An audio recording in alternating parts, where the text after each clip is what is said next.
Hey, what's up, guys?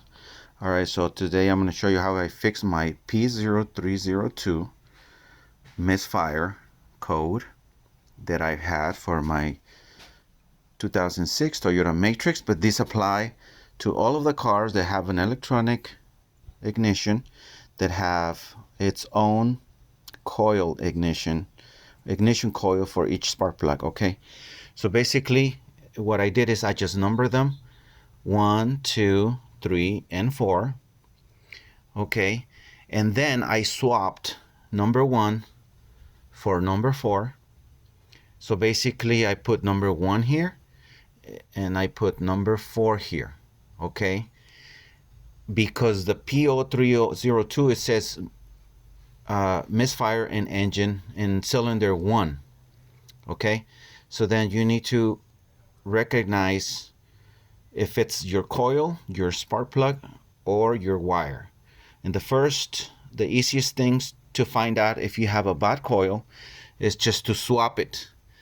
And then sure enough, I got another code saying that once I swap them, I put number 4 here and number 1 over here. So when then I put number 1 here, I got a different code saying that I think it was the same, but it says cylinder 4. It was wrong. It was a misfire on cylinder 4, which it tells me that I had a bad coil.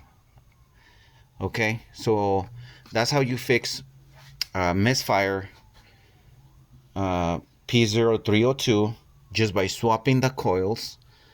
And then if the code changes to the different cylinder, then it tells you that you have a bad ignition coil. Okay, so as you can see right here, I already wrote this is bad because I went and got one at the junkyard and the code disappeared and I haven't had any problems. This is like month 3 after I bought this one, and I bought one single one on eBay claiming that it was OEM, but it was a fake and it threw me a code. So I went to the junkyard and I just got one, a single one at the junkyard, and then they all been working fine. As you can see, still have the number 4, but this is supposed to be number 1. So anyway, I have to rename it or swap them, whatever. But yeah, this is how you fix your bad ignition coil, and that is the trick. Just swap them and then recognize the misfire on a different cylinder, and that's the culprit whenever it moves around. All right, hope you guys like this video. Like and subscribe, and this is a bad coil. Hope you appreciate the video. Bye.